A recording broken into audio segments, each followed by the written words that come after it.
here already. Backlash France.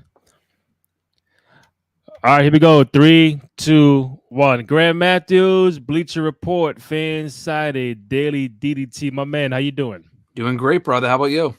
I'm doing good. We're taping this live on YouTube and on Twitter Friday, May 3rd.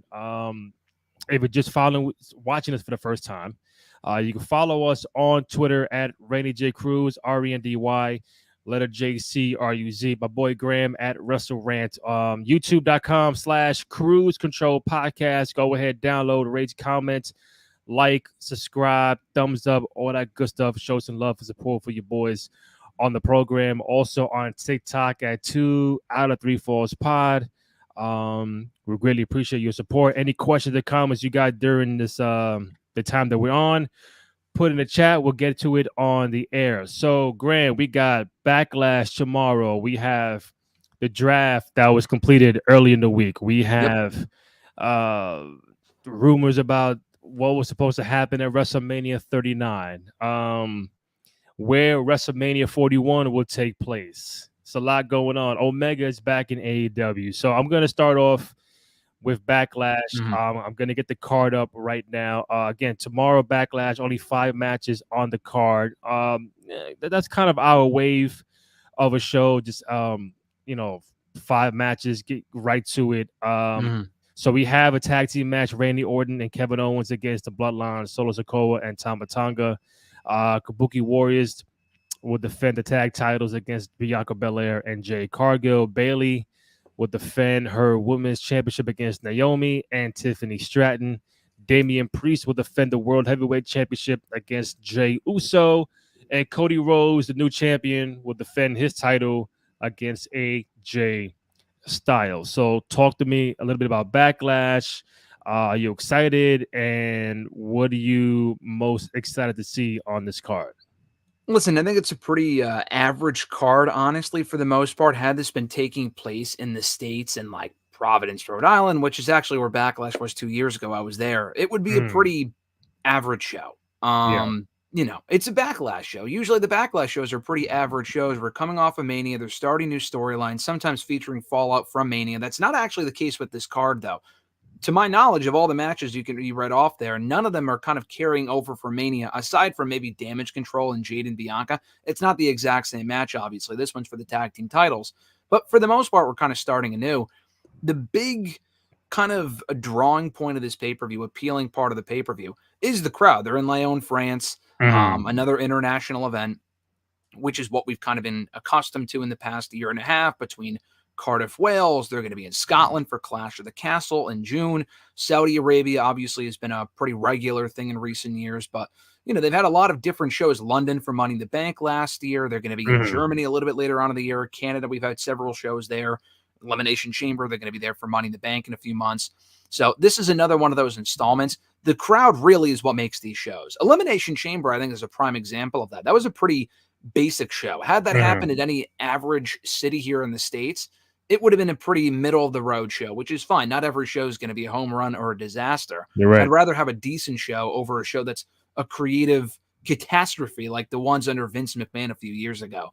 So I'm looking forward to the show for the crowd and atmosphere alone. I feel like that's going to really make the show. And I think it's going to be a fun, 3+ hour show, especially with only 5 matches. I saw someone complaining on Twitter, and someone's always complaining on Twitter. Of course. They should add more matches. Exactly. They should add more matches. 5 matches is ridiculous. I don't know, man. I mean, maybe you could have 7, but I actually personally really like the 5-match cards. We don't have any Elimination Chamber matches here. Like Elimination Chamber was only 5, and maybe even 4 matches. I think 5. But the difference with that show is that they also had a segment on the show with like Cody Rhodes and Rollins or something. It ended up going like 3.5 hours. People still complained because they only had like a certain amount of wrestling on the show. I don't give a shit, dude. I think these shows are routinely entertaining. The AEW ones I think are great too. Dynasty was one of the best pay-per-views they've done, but it's also like 4 hours and they're really fucking long. This is happening on the East Coast anyway, 1 p.m. So I'm looking forward to it. I think it'll be a fun time. So tomorrow it's a 1 o'clock in the afternoon start, right? Correct. Eastern time. So just off by looking at it, I don't see AJ winning. I don't see Jey Uso winning. Like, if I had to pick one who might win, Jay Uso will be more inclined than AJ Styles, but I don't see either one of them winning. I don't see Bailey losing. The tag titles, I see Bianca and Jade winning. And the Orton KO and the Bloodline, that's the one match that could go either way, where maybe the Bloodline is going to add some new members, or kind of, I think the Bloodline would have to win that match, because Yeah. obviously there's this is like a 2.0 to the Bloodline, new leader at the time being. And what better way to further that story by beating Randy and KO? So that's what I see right now. I think it's going to be an overall good show. Like you mentioned, the crowd is going to be really the makers of this show, but I don't see much changing aside from the women's tag titles. Do you agree? I agree. I think everything's going to kind of stay put. I think the women's championship stays right where it is, like you said, the WWE championship as Mm. well, the World Heavyweight Championship. I do see the tag titles changing hands. I'm looking forward to that match. But otherwise, it's a pretty standard show. I really don't think it's going to be very out of the ordinary or newsworthy, I guess is the right word to use. Aside from maybe a new Bloodline member, like you said, Jacob Fatu. He's been talked about for Mm. a while now, reportedly signed to the company. Should be debuting anytime now. It may not be on this show necessarily. They might be saving that for down the road to kind of really space out and drag out the Bloodline developments. But Mm. whether that happens or not, I think it'll be a fun time. And I do see the tag titles changing hands, as you mentioned. Yeah, I look forward to Jade and Bianca becoming tag champions. And obviously, both are now, you know, SmackDown superstars. You know, the draft happened earlier, well, last week and early this week. Nothing much really changed to a degree. I know we had some ideas about who would need to be have who would need to have a change of scenery. I don't think those guys even changed. But what was like your biggest takeaway from the draft, and like who was supposed to be on the move in your mind but did not make that move? You know, this is a hot take. I actually didn't really have any issues with the draft. I saw a lot of complaints about it. And I mean, this one, I Mhm. kind of understand the criticisms as far as not a lot changed. My big thing was, and I'm sure we've talked about it already, was that I really didn't think many major moves needed to be made for this draft. I feel like the draft itself, the concept this year, at least right now, was not necessary. And I say that because we've always complained that, oh, it shouldn't happen in October or before Survivor Series, which is when they used to hold it a few years ago. I Mhm. agree with that. It should not be held then. And I'm not saying it should have been waited. They should have held off until like May. But if you were going to make the moves that they did, because they did move a fair amount of people, to anyone that said they Mm. didn't move anyone is completely inaccurate. I mean, fucking check the rosters. They clearly did change a handful of people, Mm. factions, women's, performers, tag team, stuff like that. Not a lot of main event talent. But my point was that the main event talent should not have changed. Randy Orton should Right. have stayed on SmackDown. We need that Cody Randy match at some point. Cody kind of technically did change brands. He was on Raw before WrestleMania, not because of the draft, but he's now on Mhm. SmackDown as the World Women's as the WWE World Champion. So he's on Yeah. Friday nights. He did switch shows. Sheamus also switched shows. He was previously on SmackDown. He returned to Raw, so it doesn't really feel like he's been on a different brand, but he was on SmackDown 8 months Mhm. ago. That's another one that kind of changed hands that people are forgetting about. But we have Braun Strowman back for whatever that's worth, a number of NXT call-ups on Raw and on SmackDown. I'm liking the rosters as we have them right now. But like people like Drew, Punk, they needed to stay where they are. Rollins, because Right. they're all going to be feuding with each other. They're all tied with each other for the next Mhm. 6 to 8, 12 months, heading into WrestleMania next year. Gable, Sami Zayn needed to be on the same show to finish their feud over the Intercontinental Championship.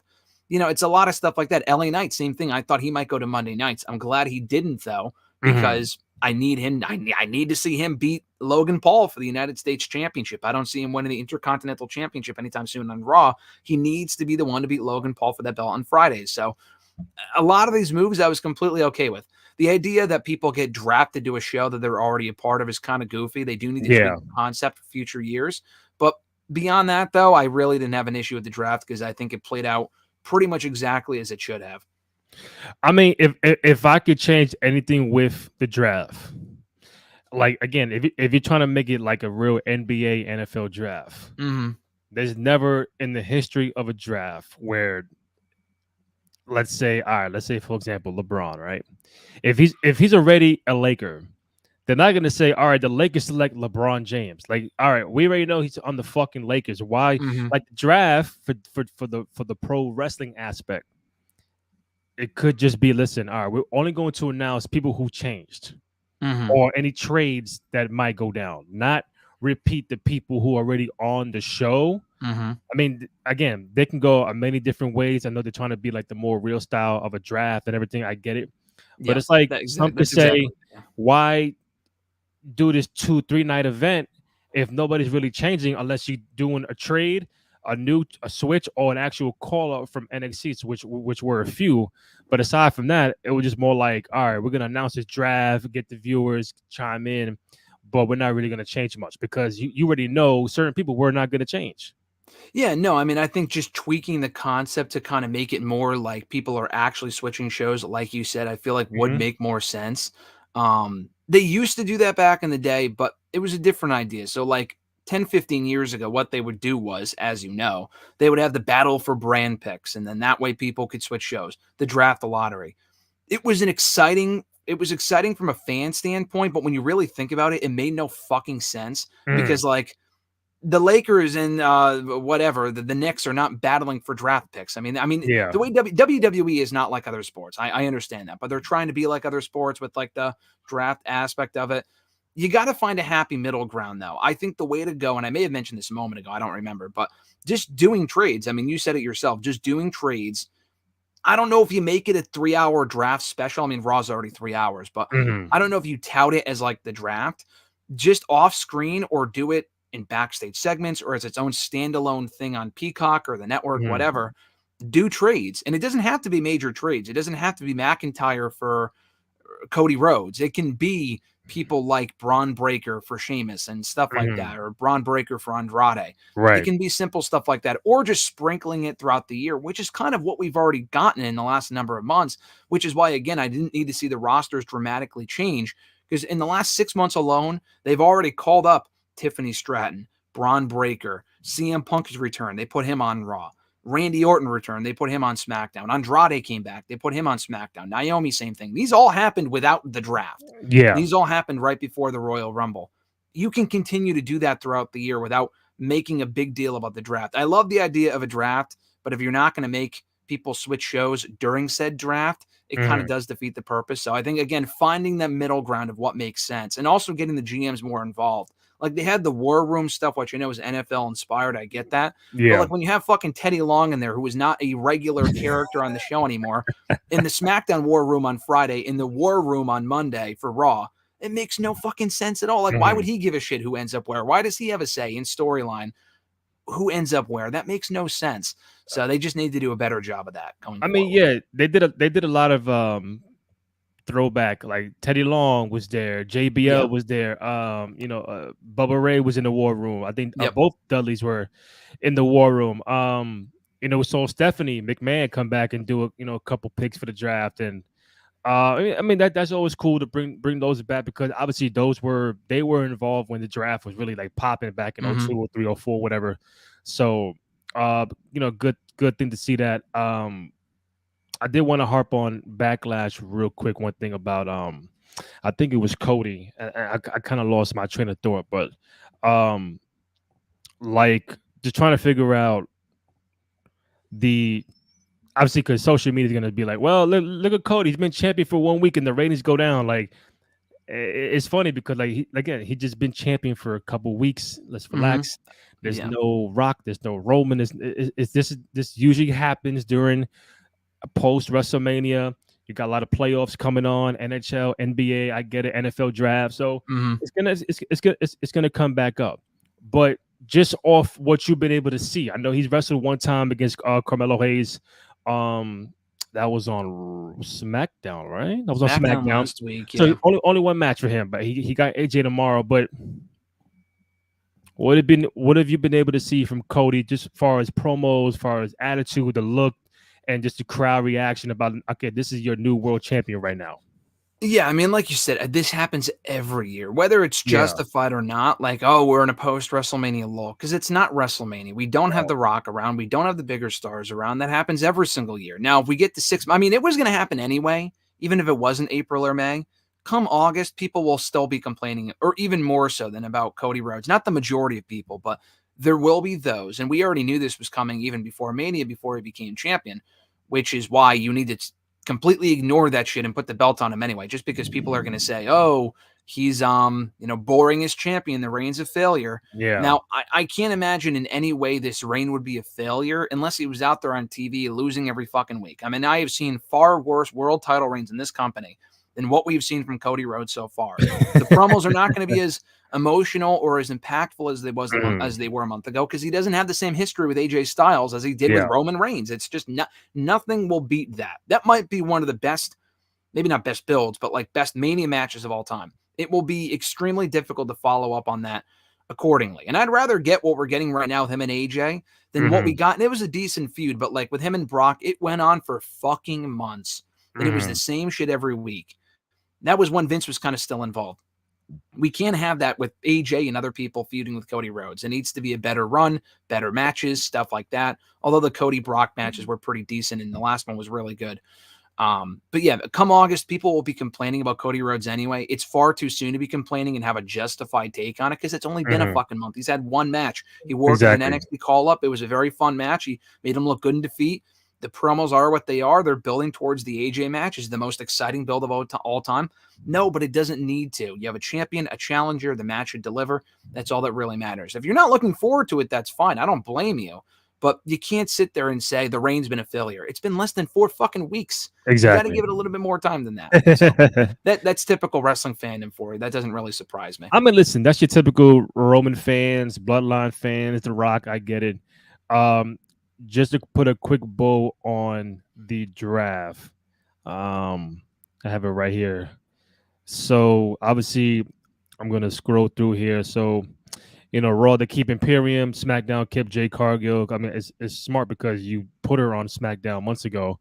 Damage Control is going to Raw. Kevin Owens stays on SmackDown. What else we got? CM Punk to Raw. Obviously, the pride of Bobby and the Street Profits go to SmackDown or stay on SmackDown. Braun Strowman is back. He's on Raw. Tiffany Stratton is on SmackDown. And I do want to stay on Braun for a second, because I think what's happening or going to happen is to kind of give like the rebirth of this Wyatt family to a degree with Bo Dallas. Braun is back. I've seen rumors that Eric Rowan is back with the company to some degree, or going to be back. So I guess they're going to just, did you see the Uncle Howdy kind of glitches and barcodes, whatever? So they're trying to do something in that regard, where there's a Wyatt family faction, reforming. And I think that's why you see Braun Strowman there. That he was in front of Pat Mahomes, world champion, everything front row, which was nice. I never asked you, but this Uncle Howdy stuff and the Braun Strowman, and like now this possible reformation of a Wyatt family kind of gimmick. Are you in for that? Like, how are you being receptive to this? That this might be the next wave coming in? Yeah, I think that's going to be happening on the Sooners side. I've seen the QR code and the vignettes and the teases and stuff like that. They even dropped one on NXT on Tuesday, which included the word broken, which leads me to believe, I mean, I think that was an intentional Easter egg, but teasing that Matt Hardy could be a part of it. He's currently a free agent. I know he's doing his thing in TNA right now, but he's still a free agent. He could pop up as part of this thing as well, given his own history with Bray Wyatt. I'm looking forward to it, though. Nothing will top the brilliance of Bray Wyatt himself being involved, but having his brother be a part of it now, maybe Alexa Bliss. I've seen the reports that Eric Rowan is signed, so they're going to have some familiar faces a part of this thing. It's probably going to be on Raw. I'm looking forward to seeing what it is. I don't know what it's going to amount to exactly. The hype might exceed the actual product that we get from this Wyatt 6 thing, but I am looking forward to seeing what they do, and just to see Bray Wyatt's legacy live on in some form or fashion is okay with me in my book. So do you think that if Bo Dallas, or when he comes back, do you think he's gonna go under the wrestling name Uncle Howdy, like Uncle Howdy versus whoever? You think they're gonna keep that, or go back to the Bo Dallas gimmick? No, I think it'll be Uncle Howdy. I mean, there's not a lot of equity there with Bo Dallas anyway. It's not like he was this former world champion or this great mid-carder. Like, he was on the main roster for a long time, probably like 6 or 7 years, but a lot of that time he wasn't really on the show. He was always a lower level guy. I think if you immediately were to reveal it, or ever actually reveal it as Bo Dallas, it would immediately send the message that this thing is just like a lower level jobber faction. And I think it can be more than that. Do I see him chasing championships? No, I don't think they need to. I don't think they should. I think this can be its own thing that plays out in its own little universe, and hopefully it's compelling, because some of the Uncle Howdy stuff before Bray got sick last year kind of took a turn for the worse. Not took a turn for the worse, but like it just wasn't very interesting. Like, I can't sit here and say a lot of what Bray Wyatt was doing before he took time off from TV and later passed away, obviously, was all that exciting. Early on when he first came back, it was. But then they kind of lost their way with it, and the LA Knight stuff was good for a time. It was very strange. They need to kind of reel in their creativity with part of the storyline and not let it run wild as much as they did beforehand. But yeah, I think he would be Uncle Howdy, though. I think that's the way to go. There's not a lot of like, oh, it's Bo Dallas. Like, I don't really think that would elicit a major reaction anyway. So you would think real quick, Uncle Howdy, Eric Rowan, Braun Strowman, Alexa Bliss, and what, one more? Am I missing somebody? I was thinking Strowman, but Matt Hardy, right? You said Matt Hardy, maybe. Matt Hardy, maybe. I could see Dexter Lumis being a part of it. He was not eligible in the draft. For all I know, he still works there. I don't know why he's not a top tier talent, but I mean, I feel like he's got the creepy character. Maybe he could be a part of this thing as well. I was thinking Strowman, just given his history with Wyatt and Eric Rowan. But then I'm thinking, if they were going to do that, everyone else we just mentioned is not on TV right now. It's not like Alexa Bliss. And I don't know how in-ring ready she is. She just had a baby a number of months ago. It might be too soon for her anyway. She might not be ready to come back. But, you know, if she was going to be a part of this, I don't think she'd be on the show and then they factor her into the storyline. I feel like she would just come back as part of the storyline. Yeah. So with Strowman, my point is, I feel like if he was going to be a part of it, he's been gone for so long, they could have just brought him back a part of it. And maybe they target him. Maybe that's their first foe. I don't know. But I feel like if he was going to be a part of it from the get-go, then he would have just returned as part of the storyline and not been drafted to Raw in the way that he was on Monday. So I'm going to say he probably won't be a part of it, but everyone else probably would be. Maybe Nikki Cross, she's another one, not eligible in the draft. Don't think she's hurt or whatever. I don't know what's going on with her. You can have her be a part of it as well. I doubt this would happen, but this is just my thinking of like, maybe what if, but he's probably busy doing podcasts now. So Undertaker.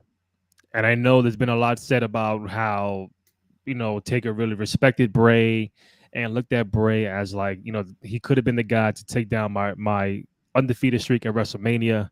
You know, just that kind of same realm of the gimmick that Bray portrayed like Undertaker. Now, when they reform this new Wyatt 6, whatever, do you think whether A, it happens, or B, should it be a thought that somehow, just to pay homage, that somehow the Undertaker, not in a wrestling role, that Taker is somehow like involved in this, where he's the leader, he's the mastermind, or he's like the new guy. Like somehow Taker is involved in this new reformation of the Wyatt 6. Do you think it should happen? Do you think it should be a conversation? Or do you feel like no, because it should really be about these younger talent and not Taker? It's an interesting idea. I think you're right, though, is that last point. I would not have him involved because I just feel like that would overshadow the other people in the group, because he's an infinitely bigger star than anyone else in that group combined, especially if he can't wrestle, and he shouldn't wrestle, bottom line. He can be involved in an on-air capacity, but, you know, as the higher power, so to speak, I mean, I guess it could work. I don't hate the idea. I think it's an interesting concept. I don't know if I would do it, because how much can he really do at this point in his career? And he's also kind of let go of that Ministry of Darkness, dark character, the Phenom. Anytime he's been back in the last couple of years, he's always been the American badass, actually. So I'm not even really sure he would want to tap into that anyway. I don't think he's interested in being back on the road. I heard him on a podcast recently where he was kind of venting about all the traveling he's been doing. He was in Australia for Elimination Chamber doing the Mania stuff. He can't even really take the road schedule anymore. He would kind of have to be involved in a regular basis for that to work. So probably not, but it's not a terrible idea, though. I think having someone of value, of name value involved in the thing may not hurt it, but I just think logistically and realistically is probably not all that likely. Speaking of Taker, I think he was on a podcast a couple of days ago, maybe last week, and maybe I don't know if he did it on purpose or kind of spilled the beans on. We're transitioning back and forth now. Yeah. WrestleMania 41. Mm-hmm. Been long rumored to be in Minneapolis, Minnesota. Times change and people change their minds, and right now it seems like WrestleMania 41 in Minnesota is a no-go. That's the rumor out there. And the leading candidate for WrestleMania 41 is Vegas. I know we mentioned it quite a few times, but Yeah. if they do go with this, which I think they will, because I think they see Roman and Rock being the main event for next year's WrestleMania, whether it's night 1 or night 2, it doesn't matter. But it seems like now we're getting to that point where Minnesota is losing out on this bid for 41. How do you feel about that? And obviously, if they say, hey, Graham, do you want to go to Minnesota or Vegas for WrestleMania? I'm pretty sure you'll say Vegas. But how do you feel like this might be actually happening? I think it's pretty likely. I feel like every week that passes, they're more and more likely headed to Vegas. I think Philly had a lot to do with it because I feel like I feel like they're more aware of the negative feedback to stuff, or maybe not even aware. They care more about fixing the negative feedback, fan feedback to stuff than they were previously. I'm sure they were aware of it before. They just didn't do shit about it, whether it be creative stuff or whatever. But I feel like with a lot of the stuff that people complain about now, especially online, they see it and they're like, all right, if it's reasonable, we'll take care of it. I mean, that was kind of evident with the changing of the course of the road to WrestleMania and stuff like that this year. But my point is that with Philly, there was a lot of people that were, and most people actually, were upset and frustrated that it was pretty cold on night 1. Night 2 wasn't as bad, but night 1 was definitely, I mean, I'm from the Northeast, so I'm kind of used to it. I was in the crowd for WrestleMania 35, so I already expected it to be Graham, it was cold. fucking brick outside. No, I know. I'm not saying it's not, and I'm not saying it's not worth complaining about. I'm just saying, like, me personally, I understand why they wouldn't going forward want to do Northeast shows in early April. I would not switch Mania to May. I don't know how I feel about. Oh, actually, I do know how I feel about that. I think that I don't like that at all. I feel like that fucks up the whole event schedule. No, I just don't like that at all. That's way too long unless you move the Rumble, and then again, it fucks up everything. So I would not move Mania depending on where they're going. Just don't do Northeast. You run that risk when you do an outdoor stadium. Either don't do an outdoor stadium or don't do the Northeast in early April. It's as simple as that. Right. I mean, it was as cold. It was probably as cold on night 1 as it was when they were at Mania for 35 in fucking New Jersey. It was cold that day too. I remember. And I'm not saying it was bearable, but I'm used to it because we're from around here. But people that come from outside of the Northeast, I totally understand. Minnesota is bound to be cold at that point of the year. To me, I really have no ties to Minnesota. I don't give a shit about Minnesota if they go there. I really don't care either way. Me personally, you were asking me where I would rather go. The answer is Vegas all day. And I would not have said that 5 years ago because I went to Double or Nothing, the first one, 5 years ago this month. Didn't really like it all that much. The environment, it fucking smelled like pot and shit everywhere. I mean, again, that's not my environment is my point. I don't really do that sort of stuff.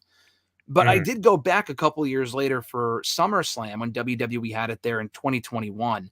And for whatever reason, I just had a much better experience that time. I like the weather much more over there than if they were to do Mania over here. Everything is just so close. I think is my biggest thing. I don't really care about the gambling, drinking, smoking, drugs, whatever. But like the fact that everything is so fucking close and you don't have to drive anywhere. Like everywhere that I went for like the media stuff and even the shows themselves were all on that strip. And even Allegiant Stadium is probably maybe a mile or two walk from where the hotels are on that strip. It is perfect. And that really is where, for me, the convenience comes in. I want it in fucking Vegas. I want Mania in Vegas. That's a nice stadium anyway. They had some electronic issues for SummerSlam, like the fucking machines turned down, the credit card machines weren't working. But beyond that, that was, early bugs and stuff. That was when the stadium was first built. That was a few years ago. Long answer short, they should go to Vegas. I mean, if they go to Minnesota, I'll deal with it. But Vegas is more ideal, in my opinion. I mean, listen, I agree. You tell me Vegas or Minnesota. The only ties I would have to Minnesota, I'm a big Vikings fan. Okay. My favorite NFL team. I've never been to any home Vikings games, whether the old Metrodome or even now this new stadiums. I've heard it's probably, they did a ranking of the top NFL stadiums or top stadiums of all the sports, and that stadium is like in the top 5. So it's like, wow. I get why they want to go there, but I also get why the the hesitation only for this 1 year. It could be Minnesota for 42, Yeah, yes, but exactly. 41. It's like they're trying to strike while the iron is hot, Mm-hmm. and just seeing the Rock and the schedule and this and that, like to wait to 2 years for a Rock and Roman main event, that's too long. But it's like, listen, we can get Vegas. The Rock and Roman match is gonna sell itself out. 2 nights, Cody against whoever, respectfully, it's whatever. Because this WrestleMania is gonna fucking sell out. Rock and Roman, that's your Mm-hmm. main event. Big fight feel, like a big boxing Tyson '90s kind of matchup in Vegas. It's gonna go crazy. So if for me, I would take Vegas all day. But we'll see what happens. I did get this up too. So give me 1 second, real quick. It's a lot of stuff, Graham. Mm-hmm. Which is good. Real quick, I did see that Seth Rollins re-signed with the company. No, no shocker there. Also, Drew McIntyre is staying with the company. No shocker there, according to FIFO Select and Sean Rossap. No shocker, as I mentioned. But I think we're not going to see Seth for a little while. Got the injury bug going on, and but the Drew McIntyre stuff I think is interesting because we've seen the social media post. The Rock gave him the sword and everything, kind of like, oh, and now he's staying. And then I'm glad that Drew and Punk are both staying on Raw because that's probably going to be your big storyline heading into the summertime Clash at the Castle, SummerSlam. And I don't know if you noticed, but Punk did not have the brace Mm-hmm. on the arm. Mm-hmm. So again, gimmick or not, it's a sign that shows like Punk is healing. Yeah. Not saying he's gonna come back tomorrow, but we are in May, so Clash at the Castle is what, June or July? June 15th. It's on Father's Day weekend. So we got Backlash, then King of the Ring, Mm-hmm. and then Clash. Yeah, there's actually, I believe there's 3 weeks in Mhm. between the next couple of pay-per-views. Between Mania and Backlash, it was 4. Mm-hmm. I'm looking forward to all these shows, but I feel like having 3-week builds is not ideal. It's way too quick for 3 consecutive shows. So Backlash, King and Queen of the Ring is a 3-week build. Mm-hmm. I could be off on my timing here, but I'm pretty sure this is how it works. 3 weeks between those shows, King and Queen of the Ring between that and Clash of the Castle, another 3 weeks. And then between that and Money in the Bank is another 3 weeks in early July. And then it's a month until SummerSlam. But 3 weeks between 3 different shows is not ideal. Wow. Well, it's a lot going on. I would say that I didn't know it was that close. Mm-hmm. But yeah, I think the Drew and Punk. When's the earliest you think that? Obviously, if Punk was healthy, Clash would be a great setting for that to have. And Punk would probably be the bad guy, just off the fan reaction with that. SummerSlam is in Cleveland. That's in August, the first week of August, like right out the gate, August. Yeah, 3 months from now. Yeah, I think 3 months from today, actually. Exactly. Wow. Do you think that's the earliest that we can get a possible Punk and Drew? That gives you 3 more months for Punk to heal. I think he should be ready to go by then. Never know, but I think that could be your main. No world title because Priest is going to be, I think, champion through SummerSlam, in my opinion.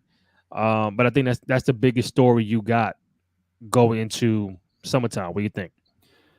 Yeah, SummerSlam I think would make the most sense. I know Clash would be ideal. I think that Drew will probably. So if he doesn't face Punk at Clash, it's in Scotland. How is Drew not in the prime match on that show? And what other prime match can you do if it's not Punk? Who else can he possibly face that's a prime position on that show? He's not facing Gunther again or something, I don't think. Damian Priest. Well, that's what I was going to say. I don't think he faces Sheamus on that show. I feel like that'll happen before then. I guess it could be Sheamus, maybe. We've seen that enough times. I don't really need to see that in Scotland, I don't think, especially if McIntyre is the heel. I think it would be Priest. I know you said McIntyre and Priest would probably be the world title, or Priest would be world champion through SummerSlam. I think there's a decent chance McIntyre could get the belt back at Scotland by beating Priest. I don't know if Judgment Day would cost Priest the belt, they would turn on him, or Because I just feel like, yeah, it's a heel versus heel match, but McIntyre's basically the babyface in front of that crowd. They don't give a shit. If he's in the main event for the World Heavyweight Championship, they'd be content. Then Punk and McIntyre can be for the World Heavyweight Championship. He can be champion through SummerSlam. McIntyre can be and get an actual run as opposed to the 5 minutes they had at WrestleMania. So if Priest holds on to it, I'm perfectly fine with that. I like Damian Priest. His run so far has been fine. I'd be totally fine with. I think McIntyre and Punk though has to happen at SummerSlam. If he's not cleared, he's not cleared. But I think that gives him enough time to get cleared, not rush back into it. Maybe they do the first match at Clash and McIntyre just fucking kills him. I don't know. And then they build to a rematch at SummerSlam. I think there's a couple different ways you can go with it, though. So would you do Priest, Drew at Clash? Drew beats Priest, and then Drew Punk at SummerSlam for the World Heavyweight Championship, and Drew retains, or do you think Punk gets the belt at SummerSlam? I don't think it matters, but I mean, it does matter. But I think McIntyre should beat Punk. I mean, if you really want to extend this feud, and it's a hot feud, I mean, it's probably the best feud they have on the horizon that they're currently building towards and whatever. Even more so than Punk and Rollins. I mean, this is a hot feud, and they're doing a great job of furthering it while Punk is out hurt. I think you have McIntyre go over initially. Punk does not need to be world champion at all, but if he is, you can have him chase for it a little bit more. Like he came back too soon, he loses, maybe he gets the belt back and some point in the fall. I don't know. Maybe it's Bash in Berlin. Who knows? They have that pay-per-view another 4 weeks after SummerSlam as well. Wow. So they have like 4 or 5 pay-per-views in the span of like the next 3.5 months, which is kind of crazy. But yeah, no, I don't really think it matters. If Punk were to win, I wouldn't be like, oh man, they fucking ruined McIntyre. Like it's one of those things where honestly, unless they were to take a very sharp left turn in a very dumb direction, it's one of those situations where I don't really care who wins, but I say that in the best way possible because I'm happy with whatever direction they go in with these two guys in the World Heavyweight Championship. There's no bad outcome. So I like when we're in a situation like that. And AEW's had a lot of situations like that where I don't really like Ospreay Danielson. I don't give a shit who wins. I'm just looking forward to it regardless. And I feel like that's where we are right now with Punk and McIntyre and probably Damian Priest. I still haven't seen that match yet with Daniel. I keep saying Daniel Bryan Danielson and same Ospreay. Difference, yeah. But I saw the comments, greatest of all time, and this like 7 stars, and this, and I haven't seen it. But how was it? I'm sure you saw it. I did. It was an amazing match. It's I'm not going to go so far as to say it was the greatest match in American soil, and if you believe that, that's fine. I don't know if I would really have to think about that, but I would just go so far as to say at least it's the greatest match in AEW history, from bell to bell. And there wasn't even really a feud there, but there didn't really need to be. As a match, it's the best match they've ever had in their company's history. And that's saying a lot because they've had a lot of great matches so far. Yeah, but you know me, Graham, for me to watch Bryan Danielson and Ospreay go at it, it's like, why? What's the beef? What's the story? You can't just put these, that's the whole thing. I get that, but I still think, it was a very simple story of who's the better wrestler, who's the best in the world. And WWE's had matches like that too from time to time. I know, I know what you're saying. Like sometimes it should benefit from like a 6-month story. In this case, I don't really think they needed that. It just kind of sold itself. With other instances, I would probably agree with you. I still think this is worth watching regardless. It's like just pure 30 minutes of just pure great wrestling and not just like spot fest shit where they're doing shit that doesn't matter and they're jumping off of ladders through 5 tables for no fucking reason. Because AEW does a lot of that dumb shit too. Everything they did mattered, and I thought it was an amazing match. I think it's worth watching at least once if you can find it. And your boy Kenny Omega came back. I did see something of that. I'm obviously in playoff mode with the NBA on Wednesday, so I did see that he returned, and I think the Elite beat him up or something like that, and FCR came out to help him. So if I'm wrong, tell me. But I said, so what was the premise of what was the whole thing of Omega coming back, and where are they going now? So we talked about the Elite stuff last week. They not turned heel. They turned on Tony Khan, and like they're the sole, authority figures on the show and whatever. I thought the attack itself was goofy last week because I think Tony Khan being involved in any capacity is dumb. That was before we talked. He did say the rumor. He did say that was more of the publicity stunt to go on the NFL draft with the neck brace. So maybe that was. I think it was part of it. I mean, so the thing, him going on it did get them a lot of buzz. But then he had to go ahead and ruin it, or at least part of it, by saying the Harvey Weinstein thing. It was just Yeah. fucking stupid. I mean, again, if you're talking, I won't go on a rant about this because I already have before. But like, if you're talking about Vince, then go right ahead. The guy's a monster. But like, if you're talking about the company itself, they just paint a broad brush with comparisons like that. Makes you look very foolish, especially when the NFL Network guys that were interviewing him were not talking about WWE at all. They were talking about the angle, and then he just went in this completely random direction. But anyway, I thought what they did on Wednesday was cool with Kenny Omega. Mhm. They're clearly doing like a we're taking over type of angle. Yeah. That's fine. I think it's like I said last week, it's at least something different. It's better than to your point earlier about Danielson and Ospreay. Oh, what's the story here? This is the story. You don't have to like the story, but it's at least something different they haven't done before. If it bombs, it bombs. I'm not even expecting it to like save the product, but it has mild interest for me. I just don't want Tony Khan involved. That guy's a goof. Get him off the fucking show. But everything else about the Elite, I don't really care about too much anyway at this point. Mhm. But it's something. It's something. We'll see where it goes. Having Omega involved, hopefully he's cleared at some point. Doesn't sound like it won't be anytime soon. But I thought it was a good way to get more heat on the Elite. So it accomplished that at least. And what do you think the end game is?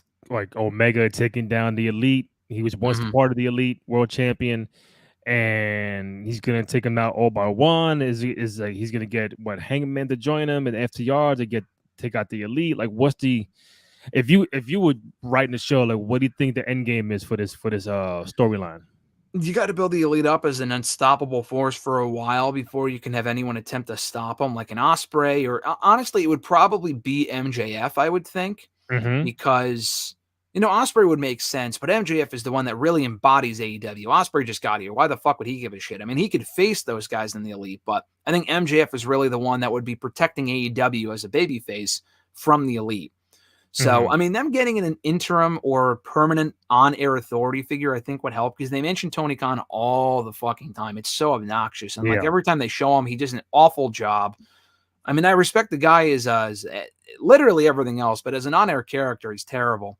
So if they were to put someone on the show as an authority figure, because Omega said, oh, I got an EVP status too. Like if Tony Khan's not here, I have power as well. He got hurt. So Mm-hmm. maybe he can come back as an authority figure. And if it's not him, I don't know who that person would be. Like if they still had Regal would have been perfect. Yeah. I wouldn't bring in like Bischoff or something like that. It would. I mean, honestly, No. it's too soon. But I feel like Sting would be perfect for that spot. He did some authority figure stuff in TNA back in the day. It's too soon because he just retired. But I feel like him at some point would be perfect. You don't have to rush into it.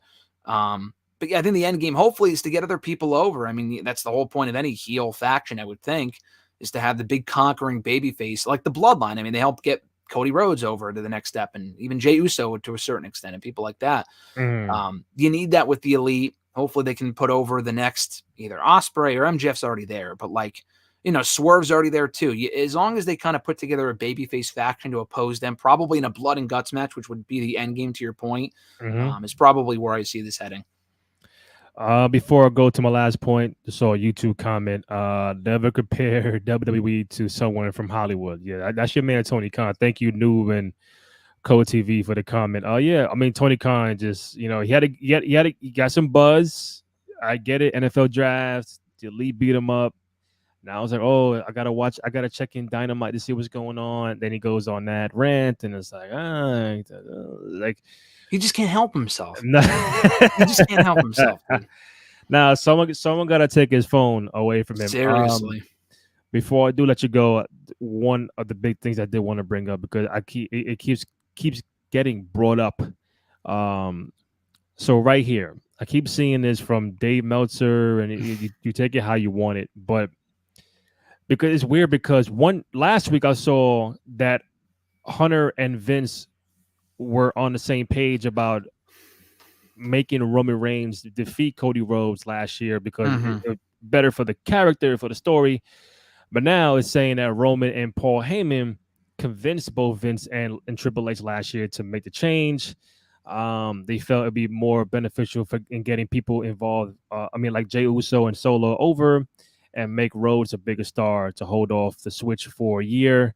My thing is, listen, Cody's champion. You got what you wanted. at the time, I know me and you felt different, but at the time, I know you felt Cody should have won at 39. I felt Roman winning at 39 was the right move. But lo and behold, like in between that time and Mania 40, you got Jay over, you got Solo over, you got The Rock involved. Cody became a bigger star.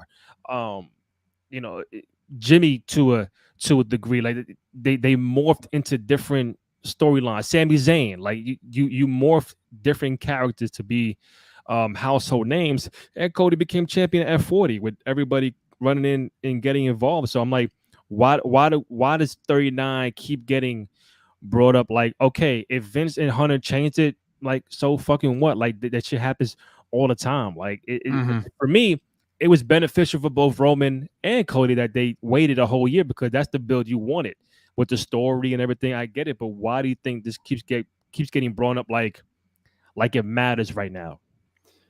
I don't know. Honestly, I'm not really sure. I mean, we've brought it up. I brought it up a lot going into Mania 40 because I think it was relevant that Cody losing last year was very fucking stupid. Now, we saw what they did at Mania 40. Mm-hmm. I don't want to sit here and complain too much because what they did at 40 was amazing. And was it worth it is the question. We've already talked about this. Was it worth it to have him lose at 39 to get what we got at 40? I don't know. I'm not going to sit here and say that having him lose was the best choice because they could have had him win last year. And I think last year, the win this year actually meant more, which did surprise me. I was wrong on that because I thought if they were to do the win the next year, people might turn on Cody. People are sick of the story shit at that point. But, you know, the execution of it with like the Avengers Endgame style stuff did work out perfectly well.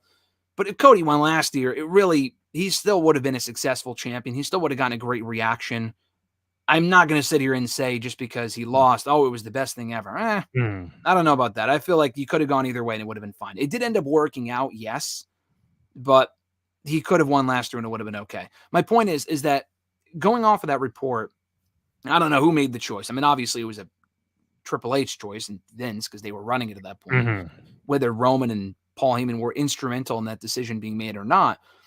If the argument is it helped get Jay and Solo over, I actually disagree with that. I don't want to say that they made the right choice because of that. They made the right choice because it made the moment mean more for Cody. It had nothing to do with Jay and Solo.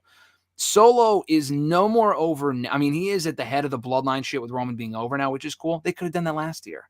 And he is no more over before Mania this year than he was a year ago because he's done nothing but fucking lose. Yeah, he beat John Cena, but what did they do with it? Nothing. They did nothing with that. They teased no tension with him and Roman, which they did tease earlier at one point, and then they moved away from it, never went back to it. And now we're going to get back to it now, but they could have done that 6 months ago. The Jey Uso thing, I think, is the biggest misconception here, and this might be a bold take. Oh, Roman retaining helped Jey get more over. Dude, the feud that he had with Roman last year did not have to be for the belt. They could have done the exact same thing to help get Jey over without the fucking championship. They didn't need to do that for the title. I said that last year. We could have gotten the same feud. And honestly, Jey could have even won. The only reason why Jey lost at that SummerSlam match was because Roman was champion and should not have lost to Jey Uso for the belt. He could have lost to Jey and Jey could have finally beat Roman if Roman wasn't fucking champion. We could have gotten to where we are right now a year ago. So I don't like that idea. But if you want to argue that they made the right choice because it made the moment mean more for Cody, I can understand that. But it had nothing to do. I mean, if that was their belief, oh, we got to get the bloodline over. They were already over. That was not a factor. That did not matter. So I think it ended up working out for different reasons than they were hoping for. My man Noob came back. Never trust Dave Meltzer. He's not reliable. Yeah, he's very hot and cold with his reports. So. Listen, we're not here to shit on Dave. Tough job, but it's like being the weatherman. You're gonna hit, you're gonna miss, but you still have your fucking job the day after. I think being a wrestling insider and being a weatherman is like the only two jobs you have that could be like, listen, all right, you fucked up today, but tomorrow come back at 9:00. So yeah. Let me see what else you got. Not to mention, why did Jimmy Uso turn heel right out of nowhere, which is random? Yeah, I'm not saying certain things after 39 was perfect because it was questionable. Like, why turn and then you crawl back and then you're back in the like. Yeah, it was dumb. I get it. And Roman not being on every show, he had the Brock Lesnar schedule. I come when I want, but I mean, some are gonna say, "Oh, he flexed his muscles and power." Like, all right, listen, everybody's done it. Like, Mhm. but for the betterment of the story, I feel like Cody coming back at 38, he beats Seth Rollins. Then he's out with the injury, comes back, he wins the Rumble, and then right out the gate, he wins the world title, like right on his first shot. Like, I get I get him losing last year, but I think to your point is that all right, if that's gonna happen, make the next year like all right, now you're giving me more meat to the bone, not just the same Mhm. old bloodline bullshit. But like I get that part, but bro, what everybody got at 40 was to me fucking amazing. Like It was, yeah. it was amazing. You got The Rock, you got Cena, you got everybody, Undertaker. Like, oh shit, like okay, now the bloodline is over as far as we know it from Roman standpoint. Now you lead into Solo Sikoa's new version of the bloodline. That's gonna be interesting. So I mean, I think everybody should be happy now. Like that Cody's the fucking world champion right now. No, I am happy. I think everyone, yeah, I mean, not everyone's going to be happy because, Roman has his fair No. share of fans and him going away was for the best. I think you made a good point, though. The year that they extended the Roman run, you can't, to me, and not you, but like just in general, you can't to me justify. I mean, again, the moment with Cody, I think, is the only thing that was worth it. And I'm not complaining about like, oh, they should have done this, that last year. We're just talking about it because you mentioned that before. Mm-hmm. The year that Roman was champion, broke records, doesn't matter, dude. He could have, it didn't matter. I mean, he's still third on the list. He would have been fourth or fifth on the list. Who gives a shit? Doesn't make a Mm-hmm. difference. That's one. Two, what really did they do in that year that made it worth it? The whole Bloodline Civil War thing was cool, but then they fumbled about having Jimmy go back to the Bloodline. So it was completely, went back on what they did, made no fucking sense. They could have broken Jay off on his own, even if Roman wasn't champion. Um, he had a couple other good matches, Roman did, but it's not like, man, I'm so glad Roman retained, so we got this match. I mean, yeah, he had a lot of very good matches the extra year that he was champion, but not to Mm-hmm. the point where it made it worth it. You could have done that shit without the belt being there. So I'm just glad where we are. At least we finally got here. Whether it should have happened Mm-hmm. last year or this year, I agree. I'm just happy that we're finally here. It would have been even worse if Cody lost again.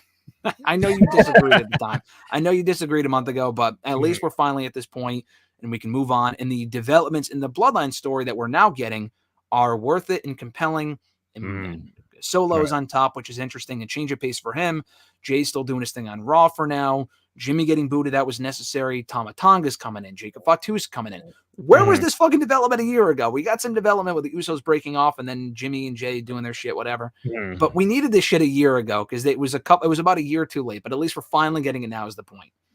Hey, listen, if a year ago Hunter felt a certain way, like, you know what, maybe this is the right call, because again, I know Vince had more power back then in 39 than he did at 40, but still, like, if they were on the same page, I mean, you can't really fault Hunter. Now, obviously, Hunter's the man now, but he was like, all right, now is probably a good time to change directions, and he's the champion under my regime. Like, you know what I'm saying? That's how, if you hire a new basketball coach, they're gonna want their own point guard, their own system. Like, all right, I want Yeah. this to be my guy under my watch. So I get it. It's fun. I just don't want to keep seeing 39 being brought up. It's over. Cody's champion. He's gonna probably have a 6 month, maybe a year long reign.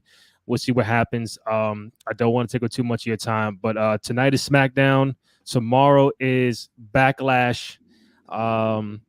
New before I get out of here, I really appreciate your support, my man.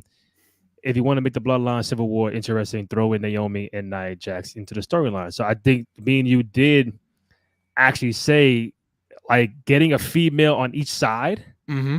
just to add to it. Like, obviously, when Roman comes back, real quick, it's gonna be Roman, probably the Usos, Sami Zayn, and, like, let's just say Naomi.